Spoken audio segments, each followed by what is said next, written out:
काल स्मृतिचित्रे वाचले आणि मन अक्षरशः त्या काळात जाऊन पोहोचले. लोकमान्य टिळकांचा जन्म एका सनातनी कुटुंबात झाला.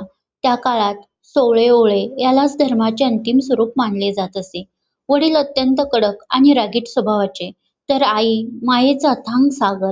वडिलांच्या कठोर स्वभावाचा त्रास घरातील प्रत्येकालाच होत असे. पण आईच्या प्रेमामुळेच घर एकसंध राहिले होते. पुरुषप्रधान समाज व्यवस्थेमुळे सर्व अधिकार वडिलांच्याच हातात होते. आर्थिक परिस्थिती बेताचीच होती. टिळक लहान असतानाच त्यांच्या आईचे निधन झाले. त्यामुळे त्यांच्या आयुष्यातील मायेचा आधार हरपला. त्यांचा स्वभाव मनस्वी असल्याने वडिलांशी फारसे पटत नसे. मात्र शिक्षणाची त्यांना प्रचंड आवड होती. त्याचबरोबर कवितेचा छंदही लहानपणापासूनच जडला होता. तो गुण बहुधा आईकडूनच आला असावा. जात्यावर दळताना आई स्वतः रचलेली गाणी म्हणायची आणि त्या संस्काराची छाप टिळकांच्या मनावर कायमची उमटली. वयाच्या 13व्या वर्षी त्यांचा विवाह 9 वर्षाच्या लक्ष्मीबाईंसोबत झाला. लक्ष्मीबाई अत्यंत कर्मठ वातावरणात वाढलेल्या. त्यांच्या घरी इतकी शुचिर्भूततेची कल्पना होती की वस्तू, धान्य, अगदी काही खाद्यपदार्थ सुद्धा पाणी शिंपडून शुद्ध केले जात. इतर जातीच्या लोकांना घरात प्रवेश नव्हता. तरी त्यांच्या आई व आजी माणुसकी जपणाऱ्या होत्या. त्या कोणाचेही मन दुखावू नये याची काळजी घेत.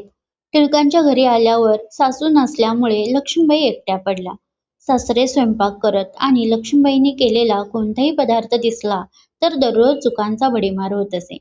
पण लक्ष्मीबाईंनी हार मानली नाही. त्यांनी शेजारच्या काकूंकडून एक एक पदार्थ शिकून घेत त्या उत्तम सुगरण असलेली गृहिणी बनल्या. सासरे कठोर असले तरी कधी अधूनमधून माया देखील करत. टिळकांचे आयुष्य सततच्या प्रवासात असायचे. कधी पुणे, कधी मुंबई, कधी सातारा, तर कधी खेडोपाडी जाणे हे असायचेच. शिक्षणासाठी पुण्यात असताना एका गरीब कुटुंबाने स्वतः उपाशी राहून त्यांना त्या मायलेकराने जेवण दिले. त्या आईच्या प्रेमाची आठवण टिळकांना पुढे आयुष्यभर राहिली. नंतर ते शिकवण्या, वाचन, लेखन, कविता यातून त्यांचा प्रवास सुरू झाला. थोडा पैसा येऊ लागला व घराकडे थोडे पैसे पाठवण्याची सोय झाली. पुढे लक्ष्मीबाईंना सोबत घेतल्यानंतरही त्यांचे एकाच ठिकाणी स्थायिक होणे कधी झाले नाही. लक्ष्मीबाई संसार उभा करायच्या, घर सजवायच्या, पण काही दिवसातच टिळक गरजूंना वस्तू वाटून टाकत आणि पुन्हा नवीन ठिकाणी जात. साठवून ठेवायचे कशाला हा त्यांचा स्वभाव. लक्ष्मीबाई भविष्याचा विचार करत, पण टिळक फक्त वर्तमानाच्या त्या क्षणात जगायचे. टिळकांच्या आयुष्यात अनेक संकटे आली, पण ते कधीच खचले नाहीत. चोरी झाली, धान्य गेले, भांडी गेली, तरी ते म्हणत, गरिबीच माणसाला हे करायला भाग पाडते. आज त्यांच्या घरात आनंद असेल एवढेच पुरे. एकदा नोकराने त्यांच्या नावावर कर्ज काढले सावकाराकडे. उधारी केली दुकानात. परंतु हे सत्य समजल्यावरही टिळकांनी गोंधळ घातला नाही. तो तुरुंगात गेला तर त्याच्या कुटुंबाचे काय, एवढाच विचार त्यांनी केला. त्यांच्या घरी गरीब, गरजू, भुकेले लोक नेहमी जेवत. स्वतःचा पगार वाटून संपायचा, पण दारातून कोणी रिकाम्या हाताने परत जात नसे. एकदा लक्ष्मीबाईंनी नथ बनवण्यासाठी घरातील थोडे सोने दिले. त्या व्यक्तीने फसवून खोटी नथ आणून दिली. लक्ष्मीबाईंना संशय आला होता, पण टिळक म्हणाले, त्याच्या आईची तब्येत खराब आहे असं समजले मला, त्यामुळेच तो असा वागला असावा. पण उलट घडलं असं होतं की त्यानेच टिळक भेटल्यावर आई आजारी आहे व मी घरातील सोने विकून टाकले, त्या तुमचेही गेले असे सांगितले होते. झाले, टिळकांना लगेच पटले. मग त्यांनी घरी जाऊन थोडे धान्य घेऊन जा असे सांगितले. वर 10 रुपये दिले. म्हणून तो खोटी नथ घेऊन आला होता. कारण लक्ष्मीबाई कशा विश्वास करतील. यावर टिळकांचे म्हणणे, ज्या परमेश्वराने जगाला निर्माण केले तो सर्वांचे पोट भरणार. त्या धान्यावर व पैशावर त्याचे नाव त्या ईश्वरानेच कोरले असावे. त्यांच्या अशा बोलण्यावर कोण काय बोलणार. अशीच एक घटना अधिक हृदयस्पर्शी होती.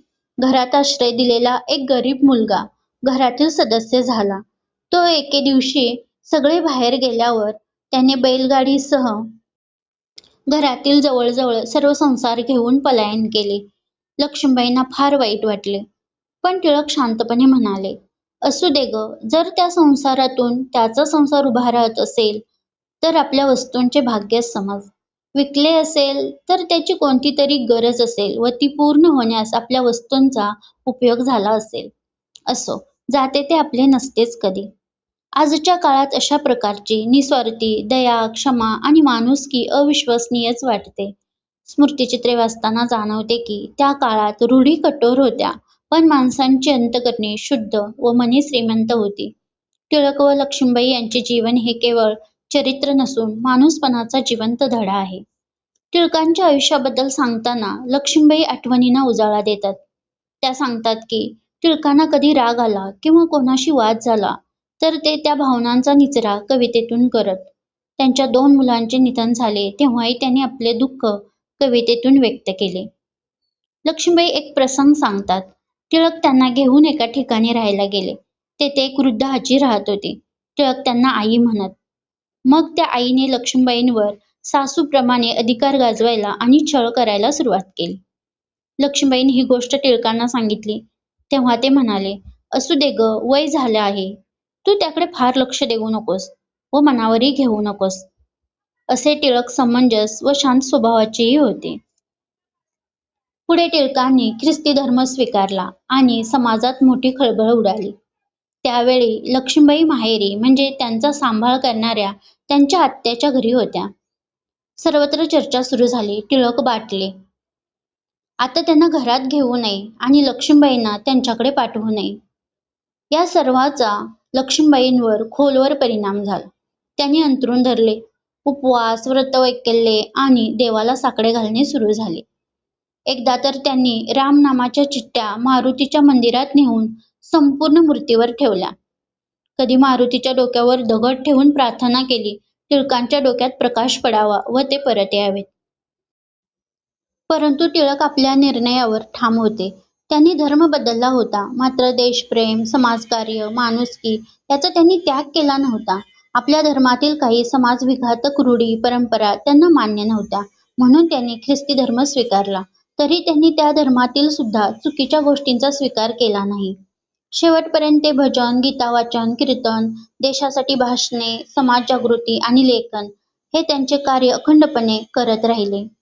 लक्ष्मीबाई पुढे सांगतात की एकदा प्लेगची साथ आली. तेव्हा इंग्रज अधिकारी लोकांना त्रास देत होते. अशा वेळी टिळकांनी स्वतंत्र तंबू उभारून लोकांना आश्रय दिला. पती-पत्नी उभयतांनी रुग्णांची आणि गरजूंची मनापासून सेवा केली. त्या काळात त्यांना प्लेगची लागण झाली नाही. तेव्हा टिळक म्हणत, "परमेश्वरानेच आम्हा दोघांना लोकांच्या सेवेसाठी निरोगी ठेवले आहे. हे देवकार्य आहे आणि आपण ते करायलाच हवे." ज्या लक्ष्मीबाई टिळकांच्या धर्मांतरणामुळे अत्यंत व्यथित झाल्या होत्या आणि 5 वर्षे टिळकांपासून दूर राहिल्या, त्याच पुढे स्वतः ख्रिस्ती होतात. ज्या पूर्वी इतरांच्या हातचे अन्न खात नसत, पण नंतर त्यांनी तो भेदभाव सोडला. विशेष म्हणजे सुरुवातीच्या काळात टिळकांनी त्यांच्यावर धर्मांतरासाठी कधीही दबाव आणला नाही की मुलाचाही धर्म बदलला नाही. टिळकांनी ख्रिस्ती धर्मप्रचार केला नाही की इतरांनी तो स्वीकारावा म्हणून कधी बोलले नाहीत.